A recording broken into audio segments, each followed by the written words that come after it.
И снова здравствуйте, мои уважаемые зрители. На дворе у нас продолжается 9 марта, а я продолжаю знакомить вас о ситуациях, которая сложилась на фронтах войны в Украине. И сегодня я хочу провести обзор ситуации с учетом того материала, который я записал утром, где я раскрыл тактику работы российских вооруженных сил на территории Украины и каким образом они подавляют украинские укрепрайоны.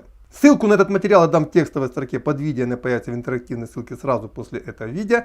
Здесь же просто кратко скажу, что российская армия разработала очень действенный механизм сначала блокировки, а потом и подавления подобных узлов обороны. Причем на примере Николаева это работает довольно эффективно, и уже нынешний губернатор области Ким далеко не так самоуверен, как он был несколько дней назад.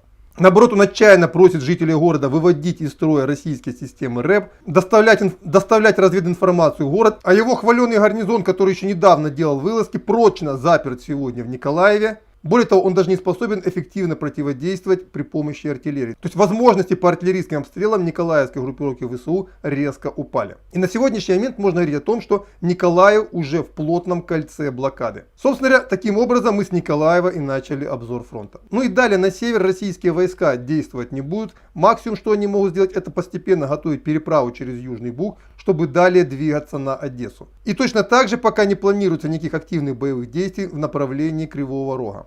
Теперь переходим на Запорожско-Донецкий фронт. Что произошло интересного здесь?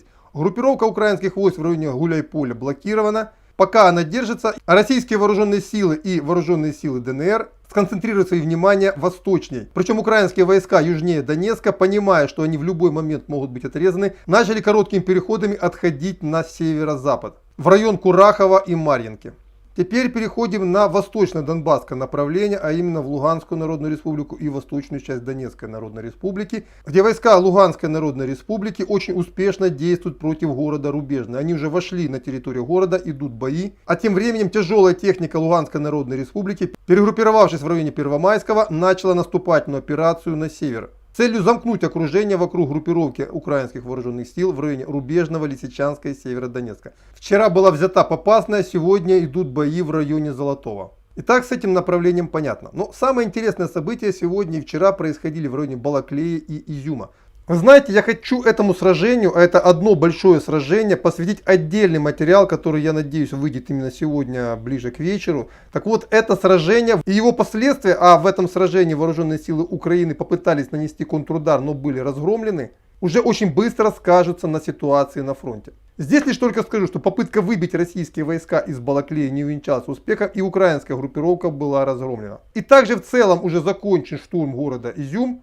В городе еще остаются некоторые украинские отряды, но они уже не мешают российским войскам переправляться на правый берег Северского Донца и двигаться дальше. И именно сегодня официально пришло сообщение о том, что войска ЛНР и Российской Федерации в этом районе объединились, то есть они встретились. Что мы и видим на карте. Но подчеркиваю, подробный обзор этого сражения, очень важного сражения, я вынесу в отдельный материал. Итак, с этим вопросом понятно. Ну и закончить бы я хотел этот обзор очень наглядным примером, каким образом работает тактика российских войск по подавлению украинских укрепрайонов на примере Киева. Помните, 24 февраля российская армия лихим таким вертолетным наскоком захватила аэродром Гостомеля, и это стало началом операции российских войск на правобережной Украине, имеется в виду северной ее части. Уже спустя сутки российские войска смогли пробиться к своим товарищам на аэродром, и была заложена первая база в городе Иванков. Ну а потом была многодневная жесткая борьба за Гостомель, Ирпень и Бучу. И помните, какое сильное, в том числе огневое поражение наносили российским войскам украинские артиллеристы.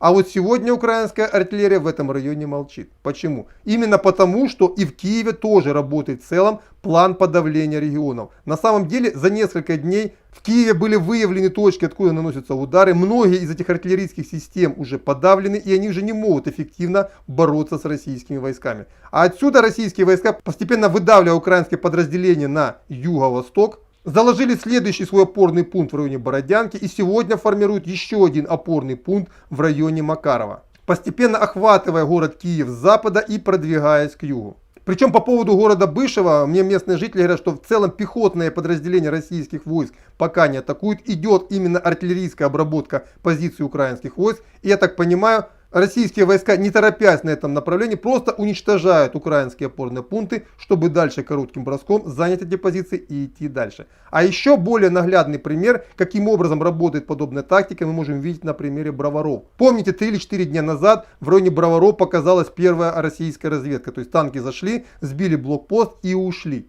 что позволило киевскому гарнизону объявить о том, что они отбили нападение. Но российская группировка только производила разведку. На протяжении следующих дней шло накопление сил. В районе Бобровицы была заложена новая опорная база. Была надежно перехвачена трасса Чернигов-Киев. А вот вчера произошло очень примечательное событие. Было видео из украинского села Богдановка, буквально на окраине Броваров, где российские части не атаковали село, они его зачищали. Почему это так важно? Это говорит о том, что здесь уже не фронт, это уже тыл. И российские войска готовятся закладывать здесь очередную опорную базу.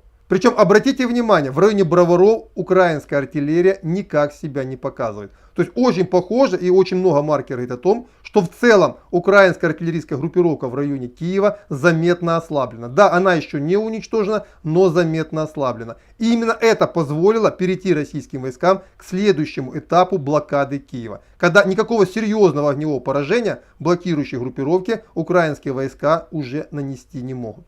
И для Киева на самом деле это очень тревожный звоночек. Потому что, как показывает опыт предыдущих боев, для любого опорного пункта это предпоследняя его стадия. Потом идет стадия жесткой блокады и уничтожения.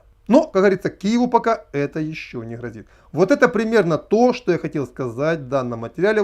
И как вы увидели, что опираясь на те данные, которые я изложил в предыдущих материалах по поводу, каким образом выстроена тактика противодействия российским войскам со стороны ВСУ и, соответственно, контртактика российских войск против ВСУ, очень легко можно понять, что реально происходит на фронте. И почему та или иная сторона действует соответствующим образом и каким образом можно оценивать те или иные результаты. Надеюсь, я помог вам разобраться. На этом пока по этой теме у меня все. До свидания. Ждите вечернего обзора событий. Всего доброго.